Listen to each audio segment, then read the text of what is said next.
Good morning. If you'll be turning to Matthew 25, we'll pick up and do a reading there as we start.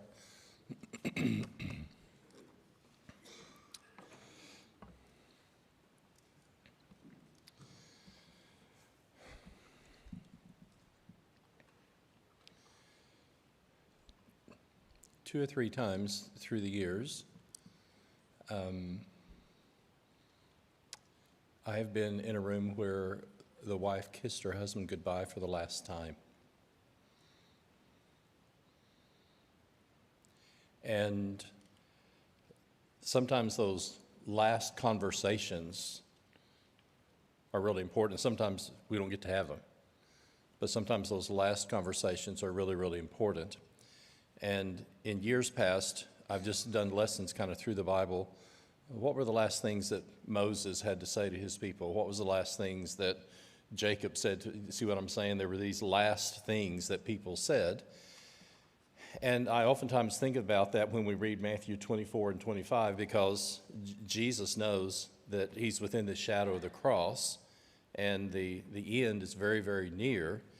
And so because he is not going to be able to have later conversations with them, then these last words, as Matthew's going to record, are both kind of what is on his mind at the time, but when you stop and think about it, only Jesus knows what it looks like in my Father's house. Only Jesus understands the agony when he starts talking about there will be weeping and gnashing of teeth and outer darkness. Jesus knows things that we don't know yet because we haven't passed through to the other side. And so in chapter 24, as we looked at it last week, I think the first half, down through 35, Jesus is going to prepare his disciples for the imminent coming fall of Jerusalem. And as we mentioned, when you read the first half, well, it's more than half, but let's just say half, of Matthew 24, all the events are plural. It's those things, those days, these events, when you see this at the gate, Jerusalem, and those types of things. And then he says, but of that day and hour, and then all of a sudden he starts speaking singular of that day and that hour. And that's going to be, I think, the singular event of his final return. Then after that, then he gives these three wonderful parables. And as we've mentioned, 90% of Mark is in the book of Matthew, but Matthew has both these extended teaching sections and a whole collection of parables that Mark doesn't have.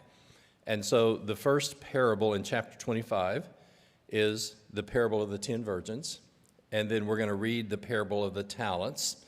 And then the final public teaching is not so much public, it's with his disciples, but the final teaching section in the book of Matthew then is going to be the sheep and the goats. Anytime I go to a large graduation, especially with cell phones, you know, people can kind of identify where their families are when they come in, those kinds of things. But have you ever noticed people trying to find each other, you know, where are they at and all this stuff? And I've been in a football stadium graduation in Norman and been in the basketball gym at Stillwater for graduations. And as these people come in, they just kind of like to know where is the family and things like that. Oftentimes when I'm in a large group of people, I wonder, what is that final judgment going to be like? And Jesus gives this example. On one side are the sheep, and on the other side are the goats. And the idea of the gathering of humanity since the early chapters of Genesis, all being together. And I oftentimes wonder how's that all going to work? God's going to do that in his own way. But the lesson we've been assigned is this middle parable of the talents. And let's read through that, and then we'll just kind of talk about this, both in terms of the concluding part of Matthew 24, And then here is one of the centerpieces in this final teaching in Matthew 25. He starts, actually 25 and verse 1, and says, the kingdom of heaven will be like. And if you come into services sometime and a reading is going on, anytime you hear the term the kingdom of God, then you know that will either be in Mark or Luke. And for whatever reason, when they do a teaching or a parable, they say, oh, the kingdom of God is like. In Matthew, and I heard one of our teachers, Oklahoma Christian, say, I wonder because the Jewish people and they protected the holy name of God, and sometimes you'll see exactly the same parable, but Matthew will say, it's the kingdom of heaven. And that's how he starts the parable of the 10 virgins. And then when we come to verse 14, again, the kingdom of heaven will be like a man going on a journey who called his servants and entrusted his property to them. To one he gave 5 talents of money, to another 2 talents, and then to another 1 talent, each according to his ability, and then he went on his journey. The man who had received the 5 talents went at once, put his money to work, and gained 5 more. Would you like to know what he did? You know, a parable doesn't ever give us all the details, but I read this and I wonder, you know, what did he do to just immediately, as soon as it's just like, man, I know exactly what I'm going to do with this. And he went and gained 5 more. Then we'll see the man who had 2 talents gained 2 more, but the man who had received the 1 talent went off. He dug a hole in the ground, and he hid his master's money. After a long time, the master of those servants returned and settled accounts with them. Isn't that an interesting term? The master returned and settled accounts with them. The man who had received the 5 talents brought the other 5. Master, you entrusted me with 5 talents. See, I have gained 5 more. The master replied, well done, good and faithful servant. You have been faithful with a few things. I will put you in charge of many things. Come and share your master's happiness. We'll come back to this, but I always remember Brother Kelsey talking about, he said, if I was going to hire a minister, I would want to find out what jobs did you have before you got into ministry. And he said if a guy was working cleaning and sweeping floors, I would want to ask his boss, how did this guy do sweeping floors? And he said, if we can't trust him to sweep floors, why do we trust him with ministry? And there's all through this is going to be this little to great, meaning smaller to larger. And you have been faithful in a few things, and I will make you in charge of more. The man with 2 talents came and said, Master, you entrusted me with these 2 talents, and see, I have gained 2 more. Well done, good and faithful servant. You have been faithful with a few things. I will put you in charge of many things. Come and share in your master's happiness. Anticipate something. There's a play on words here as the text is written, and we're going to hear the word know, I know, but there's going to be 2 totally different words for know. And a part of what we're going to do is we kind of work toward the application. And let me just say it this way. Few things will determine our and our children's eternal destiny more than our knowledge of God. And notice what this man says. The man who had received the 1 talent came and he said, I knew. Hear the word? I knew that you are a hard man. Isn't this interesting? The other 2 are still servants. I propose that they have a different view of their master than the 1 talent man does. But he says, oh, I knew you were a hard man. You were harvesting where you had not sown, gathering where you have not scattered seed. So I was afraid, and I went out and hid your talent in the ground. See, here is what belongs to you. His master replied, "You wicked and lazy servant." And here's the word, "So you knew," and like I said, it's going to be a different word for know. "You knew that I was a hard man."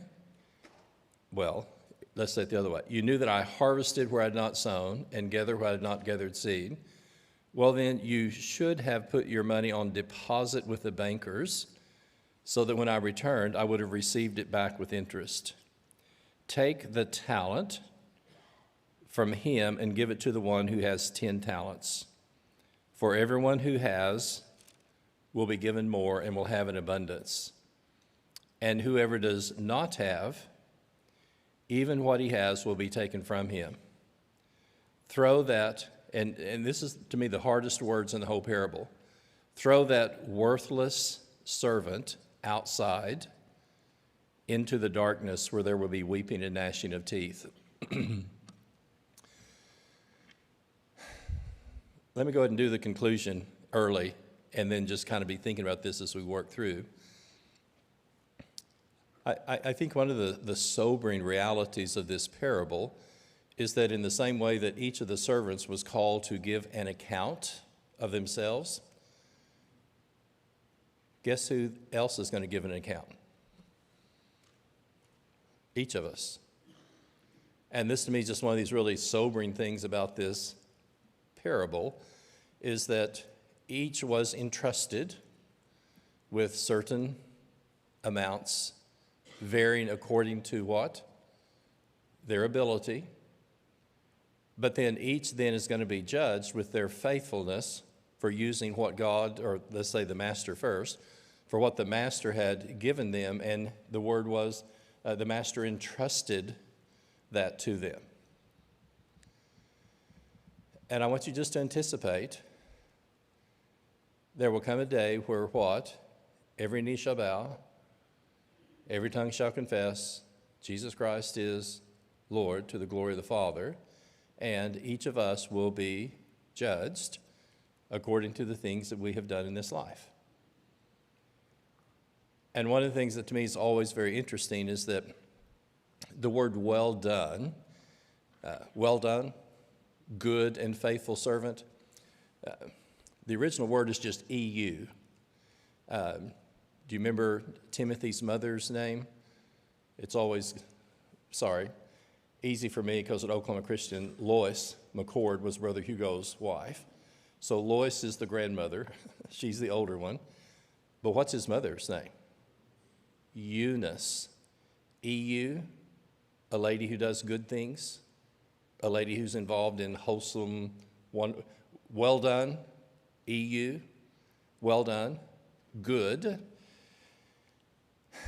And here's a very significant word as well in Scripture, because this term for good has to do both with wholesome, it has to do with appropriate, and it has to do with healthy. Well done, good, and faithful servant. And isn't it interesting, it's very seldom that we just start to get word for word verses repeated, but we hear the same thing for the 10 talent, the same thing for the 2 talent, and then anticipate the contrast. The 1 talent, what do we hear? Lazy, slothful, and of all things, worthless, and that is going to be the judgment that's given to these different ones. So the title today, and I like it, but it's something that's just kind of a unique way to look at it. David Roper had the comment, he said, risk everything for the Lord. And, you know, when you just first kind of read down through a list of lessons and you think, okay, Matthew 25, I know there's 3, what do you mean risk everything for the Lord? And a part of the angle that David took on this is anytime people invest in different types of things, there is some type of risk involved. We took grandkids out to Dad's farm and did some fishing on Friday, and most of the wheat is normally up 3 or 4 inches out around Weatherford, you know, big green fields and everything. Just a little bit is peeking through the ground in some places, and other places there's just bare ground. And I told Sheila, once it starts sprouting, if they don't get another rain on it, then it will die before it develops a root system. And what do you get to do? Buy more diesel, buy more seed, and if you're going to put the crop in, then you have to completely replant the whole thing. My dad was funny. Somebody said, Marshall, do you go to Las Vegas? He said, no, I farm. He said, anybody that farms has no business in Las Vegas because I gamble more than anybody in Las Vegas does every time I try to put a seed in the ground. And so talent 5, talent 2 were willing to take some type of risk to use what was given to them. And talent 1 said, well, and we're going to come across the word afraid. I was afraid. And can I use, and insert a word in here? I use the word paralyzed in my mind.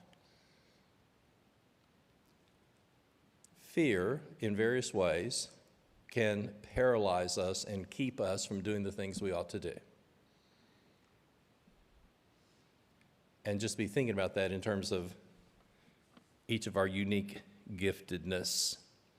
So in Matthew 24, Jesus gives clear warnings, first of all, about the coming destruction of Jerusalem, and that's going to happen in August of 70 AD. And then when he talks about his return, it's unknown, the day and the hour. And again, let me repeat this because this is so important.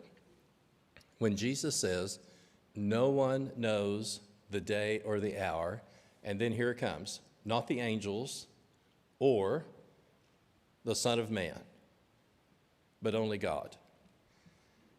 And if you just kind of looked at the people who are involved in the signs and the coming and trying to predict when Jesus is going to come back, all kinds of just unusual, even bizarre things have done. Groups have sold all their property and disclosed everything and were in white robes and got on the tops of hills and things, assuming, and he didn't come back. Okay? I don't want to be inappropriate, but I just think of it this way. If Jesus doesn't know, don't you think it's a little presumptuous for one of us to think that we know? And Jesus says, no one knows the day and no one knows the hour. And as the prophets of the Old Testament, when they spoke forth to the people of their day, and then that came true, then you can anticipate what they have foretold about the coming of the future is also going to come true. And within 40 years, as he said, some of you standing here will not taste death till you see the kingdom of God come with power. Mark 9:1. That's going to happen in Acts 2. And then about this one, Jesus says, in those days and these signs, and there were people listening to him that in their lifetime came the destruction of Jerusalem. So in my text that I always carry around, I have 3 words in Matthew 25. Next to the title of the 10 virgins, I have the word watchfulness. And I don't say this to, I don't even know how to express this, I'm processing. I don't want this to be either trite or tacky, but it's just a reminder we don't know when he's coming back. And what's the bottom line? Be ready. And if we're living the right way and doing the right thing, we're ready. So a part of this last words from Jesus is, here's a word of advice, always be ready. Let me do this quickly. While we were in Campbelltown, outer Sydney, I studied with a young man. And great guy. I'm guessing 26. Living with his girlfriend, and we met through some friends who had started coming to church. And we studied every Monday night for, and I can't tell you how long, I'm going to guess 4 or 5 months. Charles, are you going to baptize somebody who is living with his girlfriend but is not married? If he's not willing to, and that's part of what we talked about. At some point, you're either going to need to get married Or, like we've worked with people in campaigns in Belize, Central America, they became Christians, and this long process, he slept on the couch, she lived in the bedroom until they got me. I said, at some point, this is a part of repentance, is getting this right. And and we didn't get mad. We left on good terms. We didn't study for probably 4 or 5 months. I get a call on Friday, and Graham says, "Are you still open on Monday?" I said, "Yeah." He said, "I've been thinking about this, and we need to get together. I'm ready to get back to the study." I said, "Great. See you on Monday." Kent had just given a lesson on the dangers of alcohol the Sunday. And his friend, how I met him, was invited to go with 3 guys in Queensland to the north, and they were going to go on a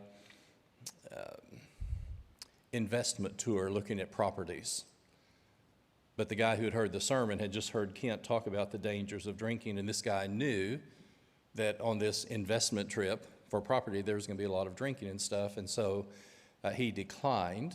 So then these 3 guys called my friend Graham, says, "Hey, Graham, you want to go? Free ticket, on and on." And he said, "Sure, I'm going to go." Heavy rainstorm on Saturday night. Get ready, this is hard. A truck jackknifed across the road, and they drove under the truck, and it just decapitated all of them at the waist. So they called the families and said, "How much did he weigh?" And they got 4 body bags, and they weighed that amount. And then I get to do a funeral for a guy who says, "Let's get together on Monday night. I'm ready to get the study and get my life right with God." Exactly right. Can you imagine doing that funeral? This was the nearest thing to a saint that everybody there knew. The building industry is really hard in Australia. He had a Bible on his dash. He was just the nearest thing to Jesus and God that all of these people knew. And I get to do the funeral service, and I know, on Monday, let's get back together, and I'd like to get my life right with God. Thankfully, Kent and Charlie and Tony, that's one of the hardest things I've ever done. And what does the parable of the 10 virgins remind us? Be watchful. We don't know either for us or when Jesus is going to come back. Then the word I have for the 10 talents is the word responsibility. And I've tried not to be tacky about this, but I've told kids sometimes who are struggling with their parents as teenagers or early college, you're not going to be judged on who your parents are or what they do. You're going to be judged on who you are and what you do. And you're not going to be able to stand at judgment and say, "Well, my mother," yes, you and your mother may be having some struggles right now, but you're going to stand before God, and you're going to answer for you and what you have done. And you remember Ezekiel, I think it's 18:20, the soul that sins will die. The sons will not bear the iniquity of the father, nor will the father bear the iniquity of the sons, but the soul that sins will die. And Jesus gives this parable to say, okay, 10 virgins, be watchful. We are responsible. We're going to be the only person that gives an account for us and what God has given to us. And then when you come to the parable of the sheep and goats, it's the final judgment. And all of humanity is going to be separated into these 2 groups. Matthew loves groups of 3s. Remember in the Sermon on the Mount, the rain fell, the floods came, the winds blew. And in this parable, then if you look down at 3:1, you will hear this wise and foolish terminology that's used here. And if you read the book of Proverbs, I refer to her as the one lady, I call her Lady Wisdom, and the other Dame Folly. And there's 2 ways, the way of wisdom and the way of folly, and that's very much very similar with that. If you look about 2/3 of the way down, and I still love this expression, the kingdom of heaven or kingdom of God, and even mentally I just do this, I know it's my physical heart, but when I hear the kingdom, I think of the rule of God in men's hearts. Oh, there was a man who went out and he sowed seed in a field. And some fell on the path. God doesn't rule in their hearts. Oh, some fell in the thorny soil. and it got choked out. God doesn't rule in their hearts. And then you come to, oh, and some fell on the good soil. And so when I hear the term kingdom, just in my mind, I just hear the rule of God in men's hearts. And these parables are like a man who went on a journey.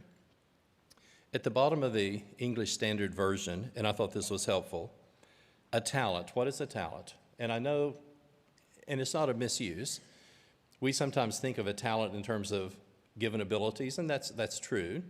But the actual monetary, if we're just going to stay with the monetary value, a talent is a unit about 20 years' wages for a laborer.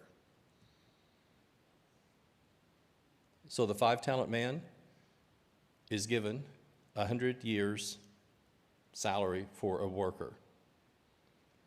The 2-talent man is given 40 years of income for a worker to invest. And then the 1-talent man, 20 years of income. You know, we had a dear friend as an elder that was approaching 62, and his company came to him and says, "We would like to buy you out. We won't give you full salary, but we'll give you full retirement, everything as if you were 65, but we'd like to buy you out early." And he said, "Where do I sign?" Because they were going to provide that without him having to work for those extra years. And so you stop and think about it. The 1-talent man is given the income of a worker for 20 years. And that's what he buried in the ground and what had been entrusted to him. So here's this interesting terms. The talents are given according to their ability.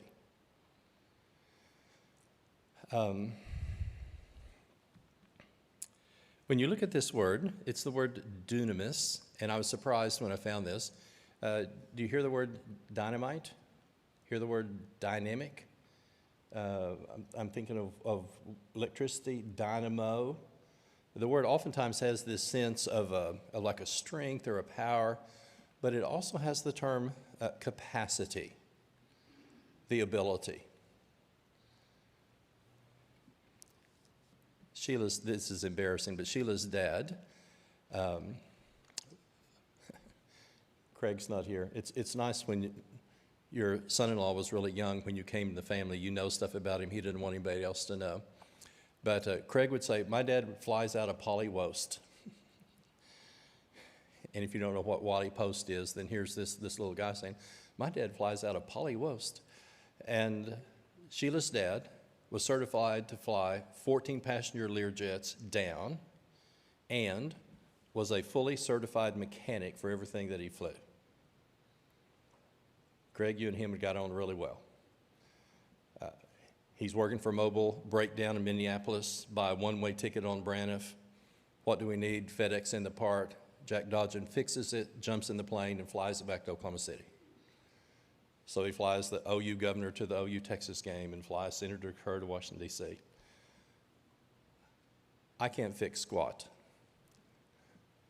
Bless her heart. You know, she grows up with a guy that he can just listen to something. You seen that puppy dog thing? Turn your ear and say, "You know, in about 6 months, you're going to need to replace your alternator." And he just had this hands-on ability, capacity. He was so mechanical. It was just something that he was just gifted at. And each, according to their ability, is the word capacity. And you just take any section and just think, what are the unique and totally different capacities that are in this section? Some of you can do some things that none of the rest of us can do. And when you see the allocation of the 10, the 2, and the 1, or sorry, let's go back, the 5, the 2, and the 1, then the master, knowing the capacity, the ability of the servants, then entrusts them with what he feels like they are capable, able to do with the abilities that they have. Anyone that's had multiple children will just know, same mom and dad, same parents, same gene pool, and sometimes you'd wonder, where do they come from? They can just be so totally different. They have different capacities. Daryl Davis's uncle Frank was basketball coach at Oklahoma Christian, and I talked to him once. I says, how did you father your sons? Because you're a coach and a dad. And he said, I'd listen to them very carefully, and whatever they were interested in, I was going to be interested in. And just because I had played basketball didn't mean I wanted them to. I wanted them to do what they were interested in. Okay? We come back from Australia.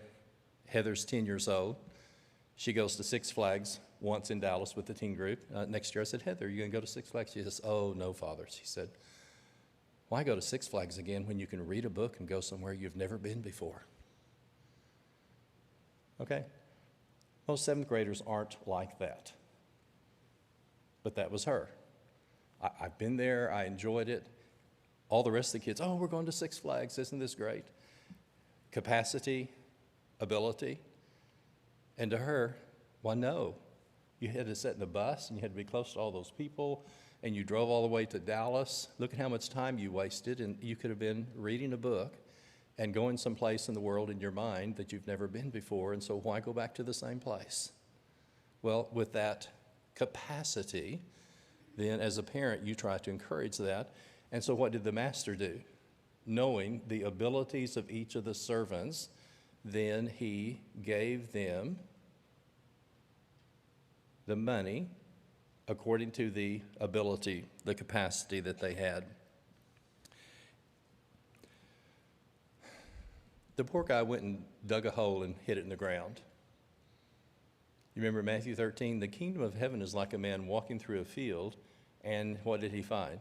Oh, he found a treasure in the field, so he hid it, and then he went and sold everything he had, and he bought the field.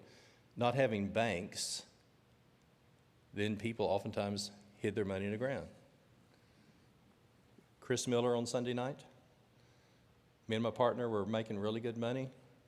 I think he said $350,000, so we got these jars and dug them in a row in our backyard and decided at some point we probably needed to use it before someone found out where the jars were.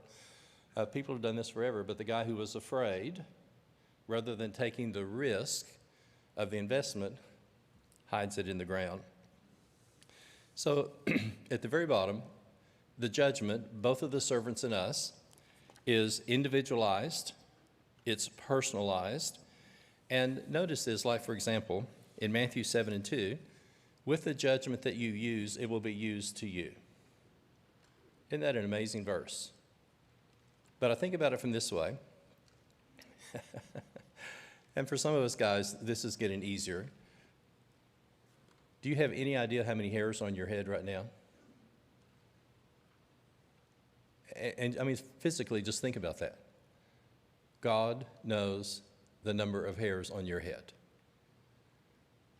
The psalmist, even before a word comes to my mouth, thou knowest it altogether, O Lord. How well does God know you? God knows you better than you know yourself. God knows how many hairs on your head. God knows your heart. And God knows what you are thinking within your person before it actually comes into your mind, in your comprehension. And with the judgment that you use on other people, could it be any fairer for then God to use your standard on you? Another verse, with the measure you use, it will be measured to you. So oftentimes people think of a flat judgment, but judgment's very personal about the individual. But look at the commendation. Well done, good and faithful. You've been faithful over little, I'll set you over much. 2:1. Consequences, enter into the joy. The one who was afraid, then he uses the terms wicked and slothful. So here's our words know, and if you're down to number 1 on the back page, the first time the servant uses the word know, this is gnosko, and you'll hear knowledge in the word gnosko. And gnosko is like you meet someone, you first get involved with someone, you know something on the front end. The second word, the master says, oh, you knew, is a word that has to do with knowledge through experience. So like, for example, Dane Berkey and Charles Williams are both in ministry. What's the difference in being in ministry for 2 years and nearly 60 years? The first one is the servant said, I knew. It's like I'm being acquainted. I think I know. The other one, the master says, well, if you knew. Bill asked Claudia, 54 years? What does Claudia know about Bill now that she didn't know when they got married? A lot, she says. She knew his name. She knew things about him. But you see what I'm saying? One is kind of the, hello, getting to know you is the word that the servant uses. And then the master says, from experience, well, if you knew. And the significance of that is that few things are going to determine our eternal destiny more than our knowledge of God. And at the heart of what the three servants did, the knowledge of God was what caused the first two to be commendable. I was able to do a class on Greek and Roman history at Macquarie University in Sydney. And the first year they said, we're going to kind of put you on trial. You're going to be a provisional student. We're going to let you take a few classes, and then we'll decide if you get in. Pay tuition, 2 classes this semester. And about a week before the end of the first semester, and someone had told me this, they said, you will not have one true or false. You will not have one multiple choice. All the questions will be essay. Doesn't matter if you're doing math, science, or whatever else, it'll all be essay. And I'm in the library and hear these green shelves, and it's like this beehive. People are coming and going, and a week before our test, I asked the librarian, I said, what are these green shelves? And she said, well, these are all the exams that have been given over the last 10 years. And you're expected to know what are the test questions that have been given over the last 10 years for your preparation. She said, you're with students who've had 6 years of Latin or 6 years of Greek before they came to university. And they're looking at these to get ready for the exam. And I said, well, where I'm from, that's spelled Cheating. She said, here it's called Preparation. And your teacher expects you to know what are all the questions that have been asked on this exam for the last 10 years in your preparation for this written exam. Graduate from high school, if you do English, you're responsible for everything from the 7 through 12. If you take biology, everything from 7 through 12, and you write from 8 in the morning until 4:30 in the afternoon, and you're due for everything from 7 through 12 on that subject. So the last year, literally, is getting your bottom and your hand in shape to write for 5 days from 8 until 4:30 on everything you've had since the 7th grade.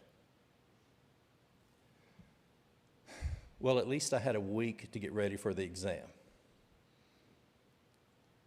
All my fellow students have been going and looking at this all the time because they knew to get ready for the exam, you go check this shelf, and then here's the questions that are likely to be asked.